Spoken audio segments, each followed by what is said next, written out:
नमस्कार. आज मी तुम्हाला सांगणार आहे की देवाचे नामस्मरण केल्यामुळे होणारे फायदे.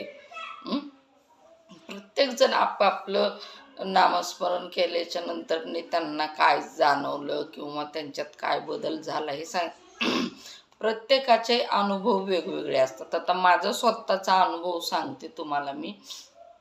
नामस्मरण खरंच नामस्मरण करणं ही खूप मोठी गोष्ट आहे आणि सध्याच्या कलियुगासाठी सर्वात औषधीय म्हणू शकता तुम्ही आपल्या आरोग्यासाठीही. आणि आपले मानसिक संतुलन नेहमी व्यवस्थित राहण्यासाठी आरोग्यदायक तुम्ही असं नामस्मरण असं म्हणू शकताय. कारण नामस्मरण करणे हे इतकी मोठी शक्ती आहे, इतकी मोठी पॉवर आहे की तुम्ही कितीही टेन्शनमध्ये असो, कितीही दुःखामध्ये असो, कितीही अडचणीमध्ये असो, पण त्या नामस्मरण केल्यामुळे तुम्हाला ना सहजपणे त्या दुःखातनं, त्या अडचणीतनं एकदम सहजपणे बाहेर पडता येतं. हा माझा स्वतःचा अनुभव आहे. कसं माहिती आहे, दररोज तुम्ही जेवढं देवाचं जास्तीत जास्त नामस्मरण कराल तेवढा तुम्हाला त्याचा जास्त फायदा होणार आहे. कारण कसं प्रत्येकाला वेगवेगळे अनुभव येत असतात. आता आपल्याला नेहमी जे प्रश्न पडतात कोणतेही, बघा, माणूस जन्म आहे, संसार आहे, मुलं आहेत, त्यामुळं प्रत्येक आपल्याला प्रश्नाचं उत्तर पाहिजेल असतं. आणि नामस्मरण केल्यामुळं ना सर्वात मोठा फायदा म्हणजे हा आहे की आपल्याला प्रत्येक गोष्टीचं उत्तर हे मिळत जातं. आपल्याला इतरांचा सल्ला घेण्याची काहीही गरज पडत नाही. तुम्ही दररोज आहे ना अर्धा तास, 1 तास देवाचं नामस्मरण करत जर बसले ना, या तुम्हाला सर्व प्रश्नांचे उत्तर मिळत राहतील.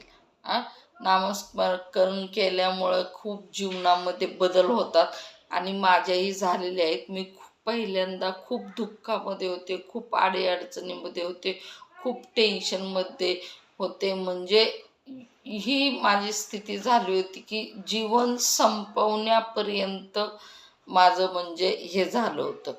पण देवाचं नामस्मरण केल्यामुळे आहे ना मला इतकी शांतता लाभली, इतकं शांतमय जीवन झालं माझं की सर्व दुःख दारिद्र्य माझे हळूहळू निघून गेले. हे बघा, मी म्हणत नाही तुम्ही आज देवाचं नाव घ्यायला लागले की उद्यापासून तुमचं लगेच चांगलं होईल. त्याच्यामधनं बी ज्यावेळेस तुम्ही देवाचं नामस्मरण ज्यावेळेस सुरुवात करताय त्यावेळेस तुम्हाला भरपूर परीक्षाही द्याव्या लागतात. लवकर तुमचं मन लागत नाही नामस्मरण करण्यामध्ये. तुम्हाला भरपूर छोट्या छोट्या परीक्षा द्याव्या लागतात आणि काही त्या परीक्षा देण्याला हरकत नाही. म्हणजे देव तुम्हाला परीक्षा घेणं म्हणजे काय, देव तुम्हाला सक्षम बनवतो. कारण का, पुढं जायला तुम्हाला पुढं चालून तुमचं चांगलं होणार असतं. त्याच्यामध्ये काहीतरी मोठं चांगलं तुमचं होणार असतं आणि ते चांगलं झाल्याच्या नंतरनी तुम्हाला त्याच्यात कोणत्याही गोष्टीचा त्रास नको किंवा अडथळे नको किंवा तुम्ही इतरांवर अवलंबून राहायला नको. त्यामुळं प्रत्येक वेळेस देव तुमची छोटी छोटी परीक्षा घेत असतो आणि त्या परीक्षेमधनं तुम्हाला पास करत असतो. म्हणजे पास करतच असतो तो. म्हणजे ते परीक्षा घेतानाच आपला आहे ना तो शिकवतही असतो आणि त्याच्यातनं तो पासही करून घेत असतो. असं हे परमेश्वर आहे. जेवढं तुम्ही जास्तीत जास्त देवाचं नामस्मरण कराल तेवढं तुमची जास्त प्रगती होणार आहे. आणि हे तुम्हाला इतरांनी सांगायची गरज नाही.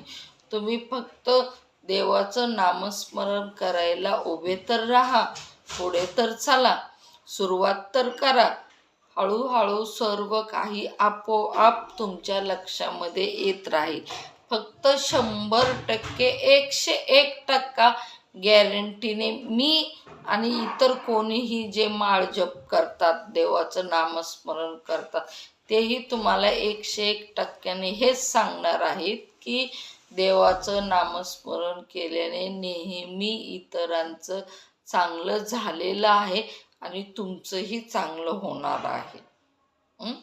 त्यामुळं आहे ना, तुम्हाला जे प्रश्न पडतात ना, ते प्रश्नांचं उत्तरही तुम्हाला आपोआप मिळणार. तुमचं माइंड सतत फ्रेश राहणार. तुमच्या जीवनातील सगळं दुःख दारिद्र्य दूर होणार. सगळ्या तुमच्या अडचणी हळूहळू दूर होणार. कशामुळे? फक्त देवाचं नामस्मरण केल्यामुळं. त्यामुळं सतत देवाचं नामस्मरण करत जा. देव म्हणजे रुची ठेवा. तुम्ही देवाला दिवा अगरबत्ती नाही केली तरी चालते, पण देवाचं नामस्मरण हे नेहमी करत जा. त्याच्यामधनं तुम्हाला भरपूर फरक पडणार आहे आणि हे तुम्हाला जाणवणार आहे. त्यामुळं मी आणखीन एकदा सांगते की सतत देवाचं नामस्मरण करत जा. त्यामुळं तुमच्या आयुष्यामध्ये खूप बदल होत राहणार आहेत. नमस्कार. माझं जर व्हिडिओ आवडत असले तर व्हिडिओमध्ये चांगल्या कमेंट देत जा. व्हिडिओला लाईक करत जा, सबस्क्राईब करत जा आणि नेहमी व्हिडिओ कमेंट बॉक्समध्ये काहीतरी लिहित जा, म्हणजे वाचून मलाही बरं वाटेल. नमस्कार.